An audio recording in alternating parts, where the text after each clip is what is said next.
ನಮಸ್ಕಾರ. Mysuru KBL silicon city ಎಂಬ ಮೂಡ ಅನುಮೋದಿತ ರೆಸಿಡೆನ್ಷಿಯಲ್ ಲೇಔಟಿಂದ ನಾನು ಸುಪ್ರೀತ್ ಅನಂತಸ್ವಾಮಿ ತಮ್ಮ ಮುಂದೆ ಈ ಲೇಔಟಿನ ಬಗ್ಗೆ ಒಂದು ಸ್ಮಾಲ್ ಇಂಟ್ರೊಡಕ್ಷನ್ ವಿಡಿಯೋ ಇದು. ಮೈಸೂರು ಬೆಳಗೊಳ ಸರ್ವೆ ನಂಬರ್ಗೆ ಸೇರಿರುವಂತಹ ಸರಿಸುಮಾರು 75 ಎಕರೆಗೂ ಹೆಚ್ಚು ವಿಸ್ತೀರ್ಣದಲ್ಲಿ ರಚಿಸಲಾಗಿರುವಂತಹ ಮೈಸೂರು ಅರ್ಬನ್ ಡೆವಲಪ್ಮೆಂಟ್ ಅಥಾರಿಟಿ ಅಂದರೆ ಮೂಡಾದಿಂದ ಅನುಮೋದಿತವಾಗಿರುವಂತಹ ಸರಿಸುಮಾರು 15 ವರ್ಷಕ್ಕೂ ಹಳೆಯ ಲೇಔಟು, ಎಲ್ಲ ಮೂಲಭೂತ ಸೌಕರ್ಯಗಳು ಇರುವಂತಹ ಬಡಾವಣೆ, ಕುಡಿಯೋ ನೀರಿನ ವ್ಯವಸ್ಥೆಗಾಗಿ 10 ರಿಂದ 12, 14 ಲಕ್ಷ ಲೀಟರ್ಗಳು ಓವರ್ ಹೆಡ್ ಟ್ಯಾಂಕ್ ಇರುವಂತಹ ಲೊಕ್ಯಾಲಿಟಿ, ದಿನನಿತ್ಯವೂ ನೀರು ಸರಬರಾಜು ಆಗುವಂತಹ ವ್ಯವಸ್ಥೆ ಇದೆ.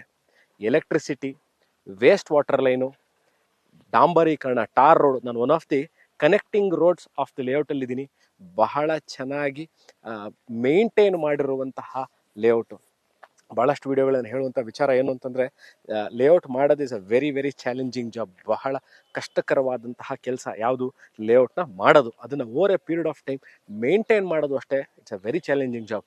ಐದರ್ ಇಟ್ ಕ್ಯಾನ್ ಬಿ ಇಲ್ಲಿರುವಂತಹ ಒಂದು ಕಮ್ಯುನಿಟಿ ಅಥವಾ ಸೊಸೈಟಿಯವರು ಇದನ್ನು ಮೇಂಟೈನ್ ಮಾಡ್ತಾ ಇದ್ರು ಅಷ್ಟೇ, ಅಥವಾ ಇದನ್ನು ಡೆವಲಪ್ ಮಾಡಿರುವಂತಹ ಡೆವಲಪರ್ ಮೇಂಟೈನ್ ಮಾಡ್ತಾ ಇದ್ರು ಅಷ್ಟೇ. It is a very very challenging job. ಅದರಲ್ಲೂ ಸಹ ದಿನನಿತ್ಯ ಮರಗಳಿಗೆ ನೀರು ಕೊಡುವಂಥ ವ್ಯವಸ್ಥೆ ಇರ್ಬೋದು, ಅಥವಾ ಫುಟ್ಪಾತ್ನ